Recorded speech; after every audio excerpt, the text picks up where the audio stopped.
Hello, c'est Adrien TPL et on se retrouve pour une nouvelle vidéo. Aujourd'hui, on va parler des prompts sur ChatGPT.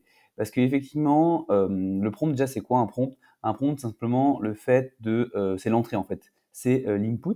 Et en fait, c'est une importance primordiale d'avoir un prompt qui soit correct. Parce qu'en fait, tout le monde a accès à ChatGPT, c'est pas le souci. Tout le monde peut l'utiliser, tout le monde peut écrire à ChatGPT, mais le résultat que vous allez obtenir, elle va être très très dépendant d'une seule chose, de l'entrée de ce que vous allez lui poser et comment vous allez lui poser la question.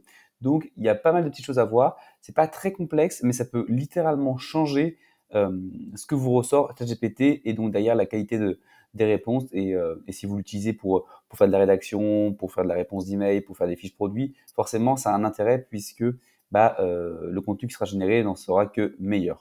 Donc, l'objectif de cette vidéo, c'est de vous présenter un peu les différentes façons, les différentes stratégies, on va dire, que vous pouvez utiliser pour avoir de meilleurs résultats grâce à ChatGPT. Et je le répète, c'est vraiment primordial parce que ça va vraiment faire toute la différence. Vous avez le même outil entre les mains, mais la manière dont vous l'utilisez va vraiment avoir une différence conséquente. Et ça, c'est vrai qu'au début, il y a beaucoup de gens, je pense, qui ne sont pas encore au courant de ça et qui le négligent. Donc moi, j'ai appelé ça le schéma 3A plus 2S. Les 3A, c'est vraiment ce qui est primordial. On va dire c'est la base. Une base, on va dire même pour tout prompt qui doit être utilisé. On va dire ce qu'on va retrouver. Et ensuite, le 2S, c'est le truc un peu plus approximatif. On va dire qui va permettre d'être encore plus pointilleux et qui va permettre d'avoir des résultats plus fins. Donc le schéma 3A plus 2S ou les variables 3A plus 2S, on va dire ça c'est nos variables, en fait on va avoir des variables et ça va permettre de générer le prompt le plus authentique possible et en tout cas qui va donner la meilleure réponse par rapport à ce qu'on souhaite. Donc on va commencer par l'aspiration, donc c'est l'objectif en fait, le goal du prompt. C'est qu'on va commencer toujours par définir. C'est quoi l'objectif? C'est quoi il aspire à quoi en fait? Qu'est-ce que tu veux en fait? Et en fait, là, la première chose, ça peut être je souhaite écrire un e-book pour mon site web. Là, c'est le but. Je souhaite écrire un e-book pour mon site web. Donc, c'est à quoi actuellement j'aspire, c'est je souhaite écrire un e-book pour mon site web. Donc, on le définit. Ensuite, au-delà de ça, ce qui est hyper important, c'est fait, on va vraiment le guider. Donc là, ce qu'on va faire ensuite, c'est qu'on va lui donner du contexte. Parce que sans contexte, ça sera beaucoup moins précis. Donc là, faut pas imaginer qu'on lance la recherche, qu'on fait en fait tout simplement quand on est sur ChatGPT, c'est que on tape je souhaite écrire, euh, je souhaite écrire un e-book, hop, et ce qu'on fait, en fait, c'est que là, je saute une ligne et je vais continuer en fait avec mon modèle. Donc, j'ai l'objectif et maintenant, on va voir au niveau du contexte. Maintenant, on va lui donner le maximum d'éléments de contexte. En fait, plus on va lui donner à manger, plus il va nous ressortir, entre guillemets, deux choses. Donc, en fait, c'est vraiment d'être le plus précis possible. Donc, on lui dit c'est quoi mon objectif et dans quel contexte. Le titre de l'ebook, c'est apprendre l'hypnose en 30 jours. L'ebook est destiné c'est une ligne, hein.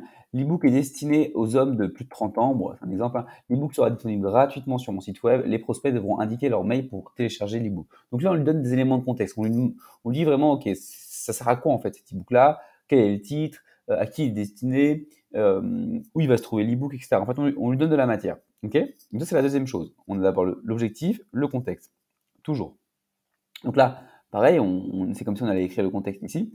Donc en fait, pour rédiger son prompt, on est là, hop, on va dire c'est le goal. Là, c'est le contexte. On écrit le contexte.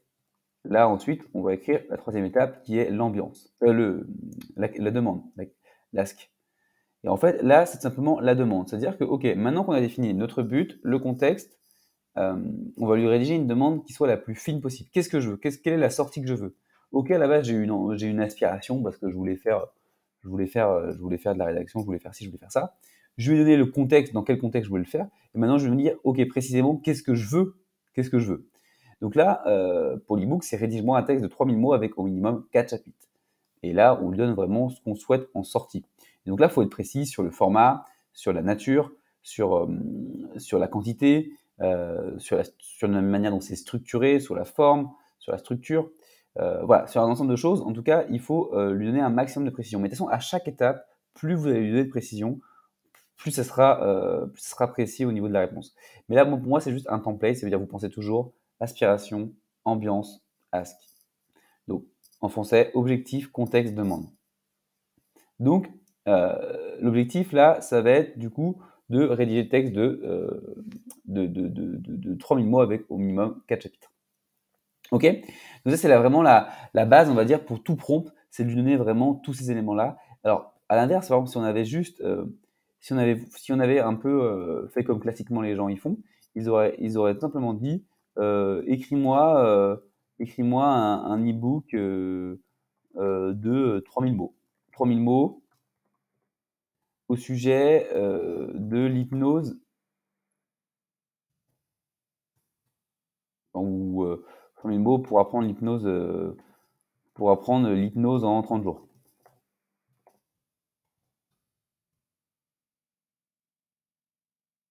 Hop là. Bon, hop. Tac. On aurait sorti ça comme prompt. Donc, pas beaucoup de contexte, pas beaucoup, c'est pas très très précis, etc. Là, on lui donne des éléments de contexte et après, on lui fait seulement la requête qu'on souhaite. Donc ça, c'est vraiment les deux éléments, les trois éléments, donc les trois A.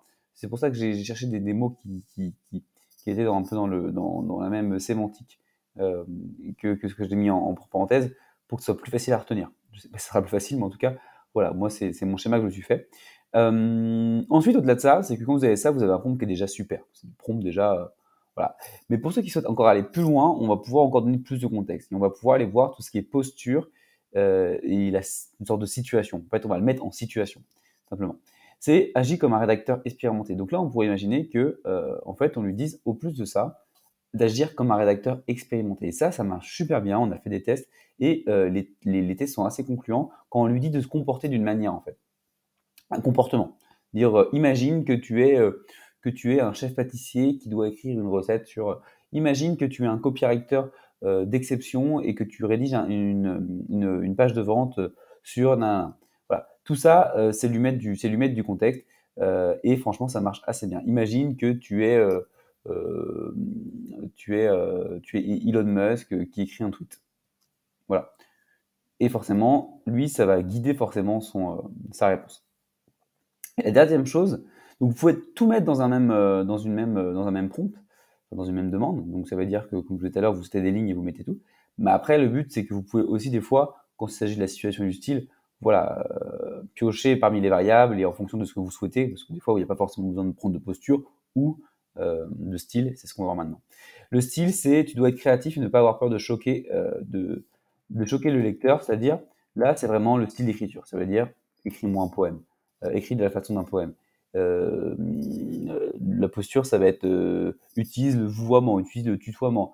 Ça va être par exemple tout ce qui est le style d'écriture, on va dire, utilise beaucoup les métaphores, utilise un langage formel, un langage familier. Voilà, tout ça, c'est le style en fait. Et en fait, avec ces 5 variables, vous pouvez exploiter ChatGPT de manière totale et avoir des résultats qui sont beaucoup plus poussés que ce que vous pouviez obtenir auparavant.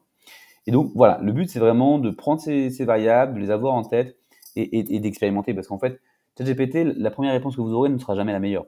Le but de ChatGPT, c'est d'expérimenter, d'itérer, donc de faire des allers-retours, des tests and learn, pour voir un peu ce qui marche, ce qui ne fonctionne pas selon vos requêtes. Surtout si après vous souhaitez déployer votre prompt, donc imaginons après que ce soit pour de la rédaction ou de la fiche produit ou autre, c'est que le prompt que vous allez utiliser, vous allez le généraliser. Donc là, il est d'autant plus important de faire des tests en amont pour éviter de passer d'industrialiser en fait quelque chose qui soit pas optimal et qui soit pas fin. Donc moi, ce que je vous conseille dans tous les cas, c'est de faire beaucoup de tests, mais des fois, c'est vrai que en fait, ça c'est un peu un guide pour vous guider un peu sur vos tests, sur vos expérimentations.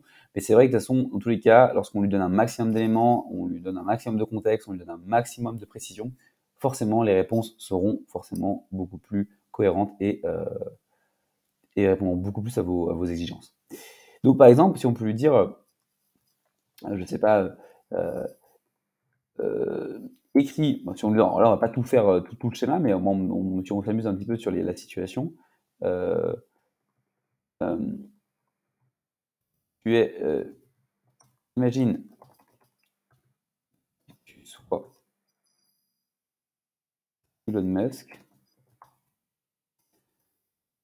rédige-moi un tweet sur le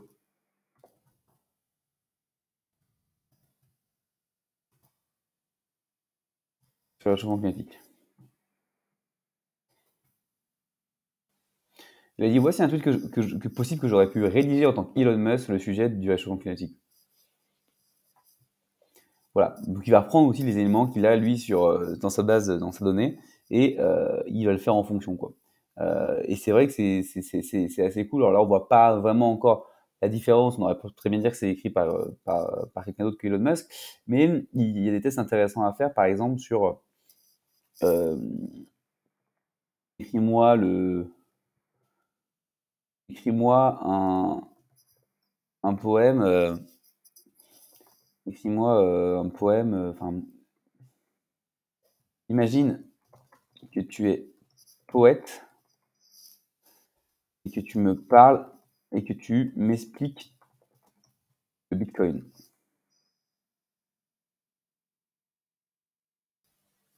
Là, on voit qu'il part en mode poème. Mon cher ami, le Bitcoin est une chose curieuse. Une monnaie numérique, oui, telle une fleur mystérieuse, a pris racine dans la terre. Voilà. Là, on voit clairement que, vu que je lui ai fait prendre alors là, c'est pas du style, c'est une posture. Voilà ici. Il s'est mis dans une situation, il s'est mis dans une posture. On voit que ça en découle. Lui, dans sa tête, c'est un poète et il est en train de m'expliquer euh, le Bitcoin d'une manière assez poétique. Et on pourrait aller beaucoup plus loin comme ça, et il y a beaucoup de choses à faire là-dessus. Mais en tout cas, retenez bien ça. L'objectif, précisez l'objectif, donnez-lui beaucoup de contexte et précisez surtout la demande, donc ce que vous sortez, ce que vous voulez en sortie. Même des fois, il a tendance des fois un peu à écrire. Et n'hésitez pas à préciser, de lui dire je ne veux, je veux en sortie uniquement euh, l'e-book. Voilà, et pas qu'il sorte d'autres choses. Notamment des fois quand vous lui demandez de générer du code pour voilà du code, et bah en fait souvent des fois il va vous expliquer un tuto. Donc si vous dites je veux uniquement que tu me sortes du JavaScript, je veux uniquement que tu me sortes du Python, dans ce cas-là ça évite que lui fasse une explication entièrement du code et que ça vous fait perdre du temps. Donc précisez, et n'hésitez pas lui aussi à lui demander ici dans la demande avant des fois après avoir écrit tout ça, demandez-lui s'il a toutes les informations ou s'il souhaite des précisions. Simplement c'est un chat, donc vous pouvez très bien lui dire ok. Si vous voulez rédiger un e-book, peut-être qu'il y a des choses dont vous n'avez pas forcément pensé. Et il suffit simplement de lui demander, de lui dire, OK, est-ce que tu as besoin d'autre chose? Il va dire, oui, j'aimerais bien savoir combien, je sais pas la police d'écriture parce qu'il ne gère pas, mais il pourrait très bien dire, je sais pas, OK, si tu me donnais plus de précision sur les chapitres que tu veux. Il pourrait dire, je sais pas, sur une fiche produit, j'ai pas d'idée comme ça du coup, mais genre, voilà, en tout cas, il y a beaucoup de choses qui peuvent être précisées, et lui, il suffit de lui demander des fois, et peut-être qu'il va vous dire que, qu'il n'a pas toutes les infos, il va vous demander de l'information que vous pourrez lui donner et qui permettra encore d'améliorer le résultat. Donc voilà, c'est tout pour cette vidéo, on termine là-dessus. N'oubliez pas de lâcher un petit like, de vous abonner, et on se retrouve très prochainement pour une nouvelle vidéo.